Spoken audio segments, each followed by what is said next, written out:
Agora sim. Carta de Paulo a Tito, capítulo 1, versos de 1 a 4. Tito, capítulo 1, versos de 1 a 4. Uma breve reflexão. Amém? Acompanhe comigo a leitura, meus irmãos.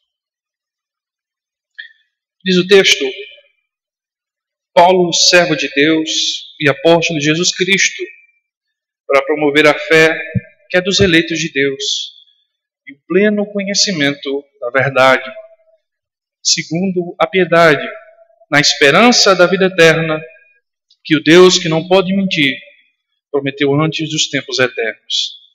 E em tempos devidos manifestou a sua palavra mediante a pregação que me foi confiada, por mandato de Deus, nosso Salvador.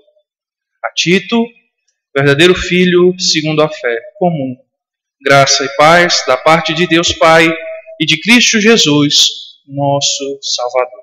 Oremos ao Senhor.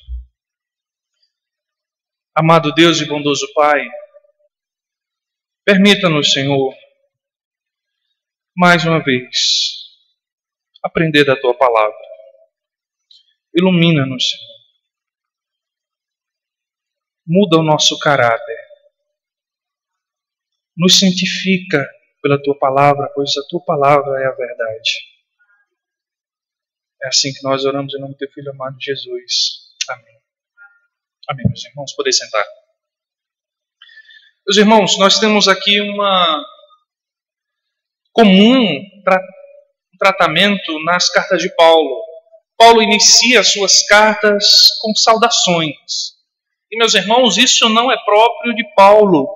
Nós vemos o apóstolo João também em suas cartas fazendo isso. E nós temos como algo comum, nos prefácios das suas cartas, saudações. Até algumas décadas atrás, era muito comum, ao escrevermos, fazermos breves saudações àqueles aos quais estávamos direcionando as nossas cartas. Né? Com a tecnologia e com as redes sociais, isso se perdeu. Né? Hoje você já sabe de fato quem está te mandando, você já pode ver a foto, você pode ouvir a voz, mas Paulo está aqui trazendo informações preciosas sobre si e sobre o seu ministério. Não deixe de ler as saudações. Nada que está contido na palavra de Deus está aqui à toa. Cada texto, cada palavra, como disse Martin Lloyd Jones, há riquezas.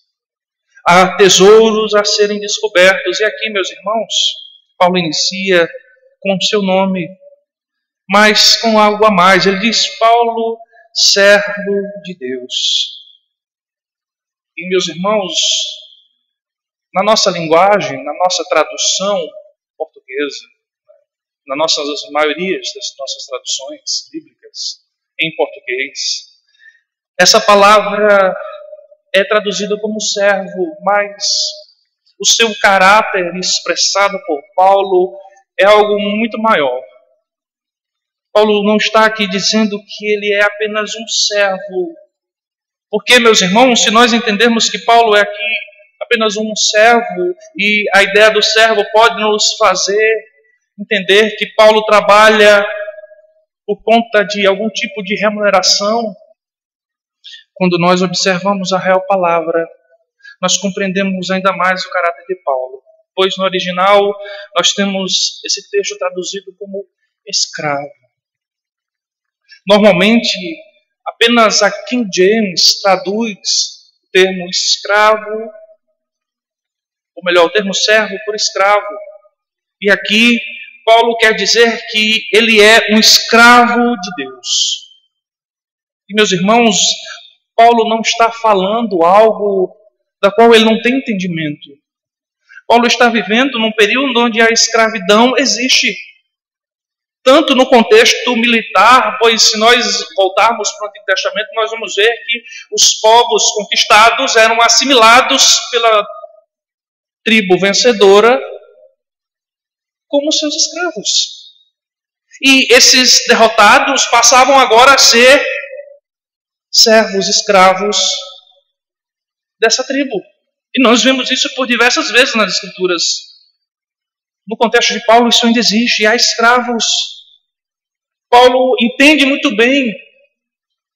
Alguém poderia dizer hoje no nosso contexto que Paulo não está no seu lugar de fala.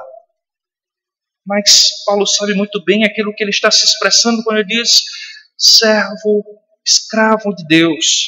E meu irmão e minha irmã, nós precisamos compreender porque servo, aqui escravo, porque o que Paulo está dizendo é aquilo que vai dar o tom de todo o seu ministério. A compreensão de Paulo de quem ele é diante de Deus é que dará prosseguimento a toda a realidade do seu ministério. Ele diz, sou escravo de Deus.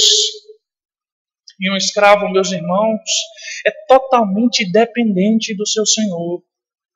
O escravo, ele é um objeto pertencente. E Paulo diz aqui, eu não pertenço mais ao mundo, eu pertenço a Deus. Eu sou propriedade de Deus. Eu sou escravo de Deus. E ele diz mais, eu sou apóstolo de Jesus Cristo. E aqui, meus irmãos, nós temos mais uma afirmação do encargo de Paulo. E vejam que Paulo não está aqui se colocando como um dos 12. Paulo não está aqui se colocando acima dos 12 por ter tido uma manifestação ou um chamado diferente dos outros. Mas Paulo está dizendo aqui que ele é um mensageiro, um apóstolo. Porque lembremos, o termo apóstolo, ele tem pelo menos duas possíveis traduções. O apóstolo no sentido daqueles que foram vocacionados e chamados por Jesus Cristo de apóstolos, dos quais eles teriam uma autoridade e guiariam a igreja, estariam responsáveis pela proclamação. Mas temos os apóstolos como um termo de mensageiro. O apóstolo é aquele que está em suas mãos a palavra, a mensagem, o oráculo do Senhor. E Paulo está se colocando aqui como um escravo de Deus que foi chamado para pregar por Jesus Cristo. Devemos lembrar que no início da conversão de Paulo, a igreja ficou atemorizada, pois o perseguidor Saulo agora estava convertido e muitos achavam que ele estava submetido, escondido como espião. Mas Paulo aqui está fazendo a sua defesa do seu apostolado. Ele está defendendo o seu apostolado para aqueles que ainda não creem nele. Ele diz, sou escravo de Deus.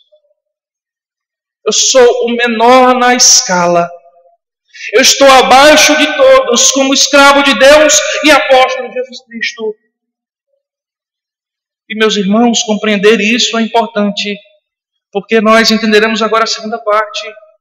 Paulo, depois de apontar quem ele é, ele aponta para a sua missão. Qual é a missão de Paulo e por que Paulo se chama aqui de escravo e mensageiro e apóstolo de Jesus Cristo? Porque a sua missão, ainda no verso 1, é para promover a fé que é dos eleitos de Deus. É promover a fé, é pregar o Evangelho de Jesus Cristo, para o qual aqueles que vão ouvir irão se converter. E veja que Paulo não está dizendo aqui que é para promover a fé somente, mas uma fé que é pertencente a um povo exclusivo. Paulo está dizendo, eu sou um escravo apóstolo chamado por Jesus Cristo para promover a fé. Uma fé que não foi dada ao mundo, mas uma fé que foi dada aos eleitos de Deus. Eleitos aos quais o próprio Deus escolheu, chamou, justificou, santificou e os glorificará. E vejam, meus irmãos, Paulo está dizendo aqui para promover a fé. E vejam que Deus não apenas elege, mas Deus dará os meios para que seus eleitos venham até Ele. Deus não só abre as portas, mas Ele envia mensageiros para proclamar a palavra, dar a palavra nas mãos daqueles que irão ler e ouvir pregações e irão se converter. Porque estes aos quais Deus escolheu são deles, como o texto diz, os eleitos de Deus. Não são eleitos de Paulo. Não são aqueles que estavam mais próximos de Paulo. E Paulo disse, olha, você é tão bacana que você merece ser salvo. Mas Paulo proclama uma fé, a fé verdadeira, a fé dos eleitos do Senhor, aos quais estarão, como diz Paulo no verso 9, apegados à palavra fiel. Mas Paulo está aqui para promover a fé que é dos eleitos de Deus, em primeiro lugar, e em segundo lugar, o pleno conhecimento da verdade. Vejam, meus irmãos, que na escala da missão apostólica, Paulo não apenas vai pregar o Evangelho, ele apenas não vai alcançar pessoas através da pregação, mas ele vai disciplinar, ou melhor, discipular esses irmãos para que eles aprendam da palavra e cheguem a um pleno conhecimento daquilo que é a palavra de Deus. Porque, meus irmãos, o processo da nossa vida com Deus não se dá apenas no momento da conversão, no ouvir a palavra, no levantar de mãos, no compungir do coração, não no arrepender-se, não apenas nisso, mas se dá também, meus irmãos, no processo ao longo da nossa vida. Porque, meus irmãos, nós não fomos salvos para apenas estarmos sentados, esperando Jesus voltar. Não, nós fomos chamados também para procurar entender e aprender da palavra de Deus, como Paulo diz, o pleno conhecimento, um conhecimento vasto de tudo aquilo que Deus tem para ensinar a nós. Porque o que Paulo está dizendo, que não só a fé dos eleitos, mas também é deles o pleno conhecimento. Nós precisamos, meus irmãos, enquanto crentes, aprender de Deus. E buscar aprender do Senhor. E aprender do Senhor, meus irmãos, se dá a cada dia que nós vivenciamos uma vida de leitura da palavra de Deus, uma leitura de bons livros, fazendo alguns cursos. Se nós nos dedicarmos, nós chegaremos a esse pleno conhecimento da verdade, que é segundo a piedade. O exercício da fé de Paulo, meus irmãos, está atrelado a um fator maior. E nós temos, meus irmãos, mais um possível problema nessa tradução.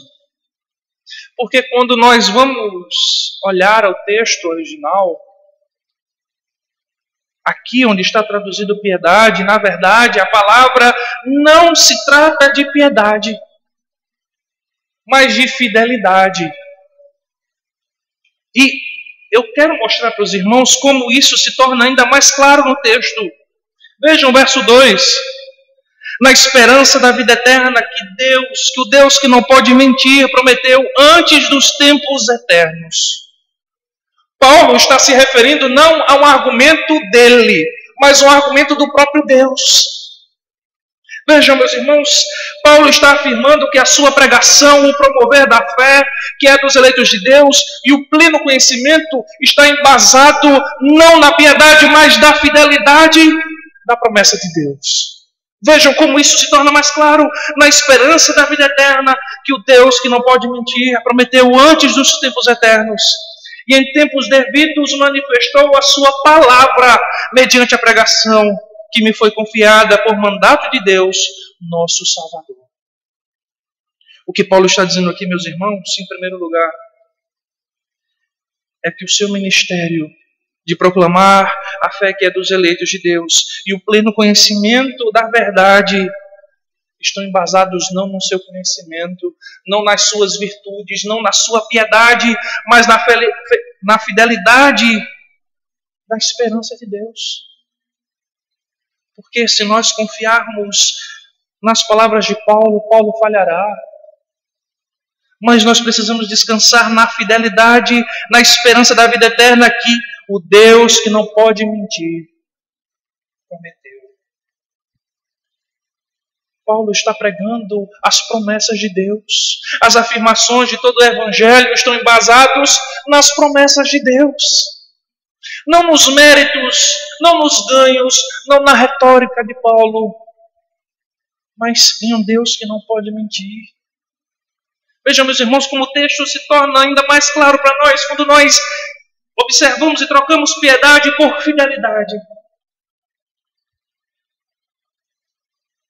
A fidelidade de Paulo está em Deus, não em um Deus falso, não em um Deus feito por mãos humanas, mas num Deus que não pode mentir. Da sua boca não pode sair mentira, da sua boca não pode sair engano.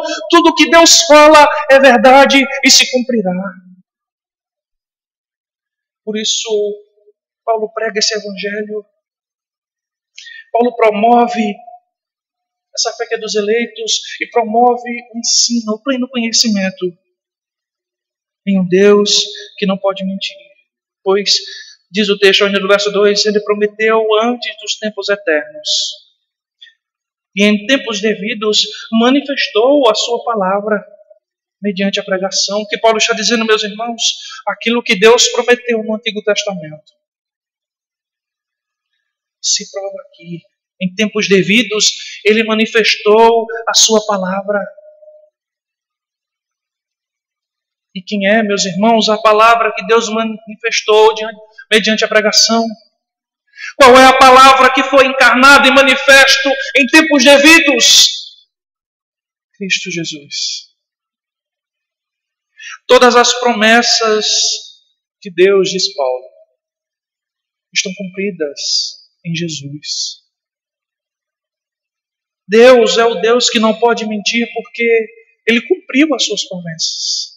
Ele cumpre aquilo que Ele prometeu. Deus não irá fazer, meus irmãos, aquilo que Ele não disse, mas certamente Ele irá cumprir todas as suas promessas. Deus não está atrelado, meus irmãos, a nós. Deus não é um gênio da lâmpada que obedece os nossos mandatos, mas Ele é um Deus santo e soberano que tem a sua palavra como verdade. Ah, meus irmãos, se nós confiássemos nesse Deus que não pode mentir, estaríamos tão mais esperançosos de passar por tudo isso e ainda, meus irmãos, que tudo só piore. Nós devemos confiar nesse Deus que não pode mentir e que comprova as suas promessas em tempos devidos. As promessas de Deus não se cumprem em nosso tempo, mas no tempo de Deus, no tempo do soberano, meus irmãos. E eu gosto de apresentar para os adolescentes a ideia de Deus e o tempo como alguém que está na margem de um rio.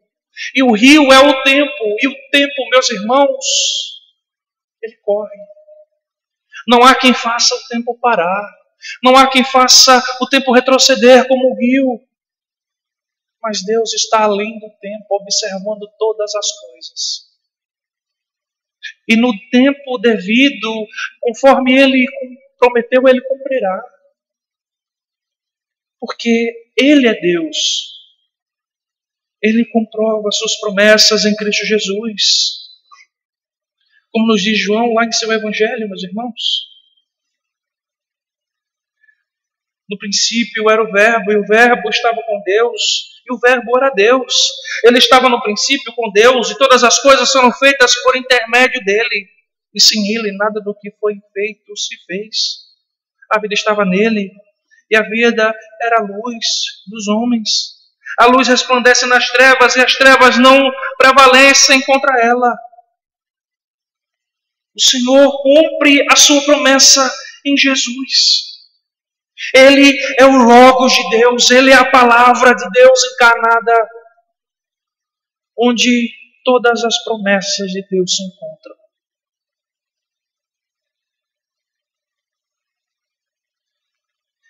E Deus disse que essa promessa, ou melhor, Paulo disse que essa promessa foi manifestada, sua palavra, e essa palavra é pregada. Não há como conhecer Jesus, Deus e suas promessas sem a pregação. Paulo está colocando a pregação do Evangelho na mais alta conta, porque sem ela os eleitos não serão alcançados. Sem a pregação, ninguém chegará ao pleno conhecimento. Porque nós precisamos, meus irmãos, da palavra de Deus.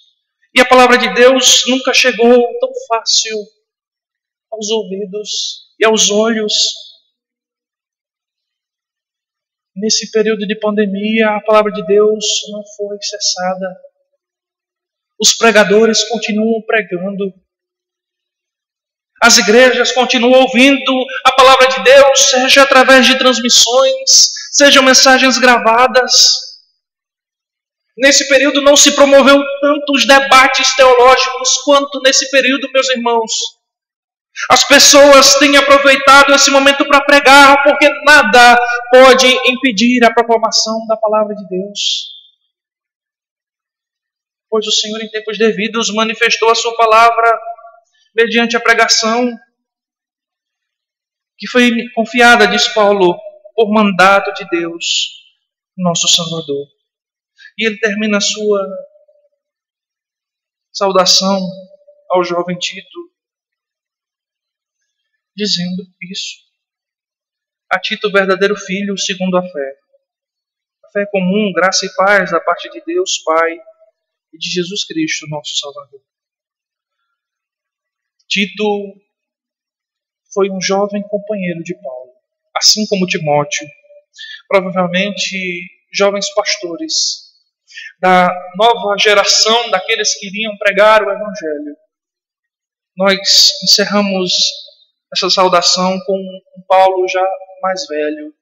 Nós podemos comparar com as primeiras cartas de Paulo e ver um Paulo aqui mais maduro, um Paulo já esperançoso por uma morte, sem saber o que era mais prazeroso, se estar com Deus ou estar aqui proclamando o Evangelho.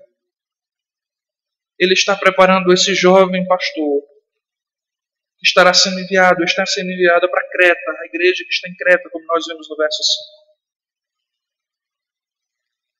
Ele quer instruir esse jovem para ter a mesma missão, para promover a fé que é dos eleitos de Deus e o pleno conhecimento da verdade, segundo a fidelidade das promessas de Deus. Por isso ele encerra dizendo, verdadeiro filho na fé.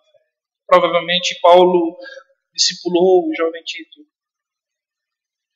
Ele foi um daqueles que estava bem próximo de Paulo, por isso Paulo o chama de filho na fé. E ele termina a sua saudação dizendo graça e paz. O desejo de Paulo é que Tito entenda o seu ensinamento. E que a graça e a paz de Deus seja sobre ele e seu ministério. Uma graça e uma paz que provém da parte de Deus, que é Pai. Há uma ligação muito maior do que uma consideração íntima. Há um ligar ainda mais forte entre Paulo e Tito, pois ele diz que Deus é o seu Pai. E que ambos foram salvos por Jesus Cristo, nosso Salvador. Meus irmãos, em momento oportuno, leiam a carta de Paulo a Tito. Pois essa carta nos traz grandes informações. E eu gostaria de finalizar dizendo aos irmãos que nós precisamos, meus irmãos, ter essa mesma seriedade, esse mesmo comprometimento com a palavra de Deus, igual Paulo, entendendo em primeiro lugar que nós somos escravos do Senhor. Nós pertencíamos a outro reino e fomos transportados para o reino do seu amor. Nós estamos atrelados, algemados a Cristo, com algemas agora, algemas de amor. Por isso nós devemos ter esse comprometimento, porque nós não vivemos para nós, mas vivemos para Ele. Vivemos para a glória do seu Evangelho. E em segundo lugar, meus irmãos, precisamos buscar compreender mais a palavra de Deus. Há um pleno conhecimento da verdade. E conhecimento aqui, meus irmãos, é mais do que apenas saber o que está escrito. É compreender. e viver a partir dessa compreensão. Assim como todos os fundamentos que nós aprendemos desde a nossa criancice, do nosso nascimento até aqui, e dos quais nós nos embasamos, nós devemos buscar na palavra esse pleno conhecimento, termos verdades embasadas das quais possamos prosseguir. E verdades essas, meus irmãos, que não estão atreladas a pastores, pois os pastores passam. Não estão atreladas a políticos, porque políticos também passam. Mas estão firmadas, embasadas, firmadas em um Deus que não pode mentir. Amém, meus irmãos? Vamos ficar de pé.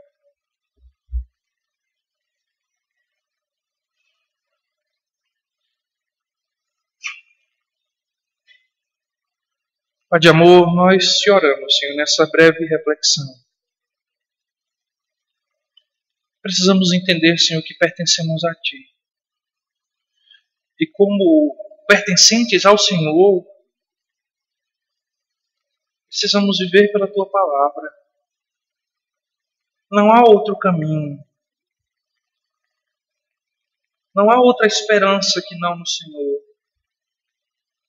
Os homens passam, os homens caem, os homens mentem, os homens falham, os homens erram. Mas o Senhor é um Deus que não pode mentir. A tua boca está cheia da verdade, Senhor. Dos teus lábios só saem aquilo que é correto, justo, e todas as tuas promessas se cumprirão, Senhor. Por isso, Senhor, nos ajuda a descansar em Ti. Nos ajuda, Senhor, em meio a essa pandemia, em meio a esse caos que dia após dia, Senhor, vem nos afligir. Tira de nós todo temor. Não nos deixa sermos insensatos, mas confiantes, Senhor. Oh Deus, nos ajuda. A tua igreja te clama nesse momento, Senhor. Sede conosco. Tu és o nosso Deus. Tu nos destes o nosso Salvador, Jesus Cristo. Tu és o nosso Pai. Por isso a Ti clamamos. Em nome do Teu Filho amado Jesus. Amém.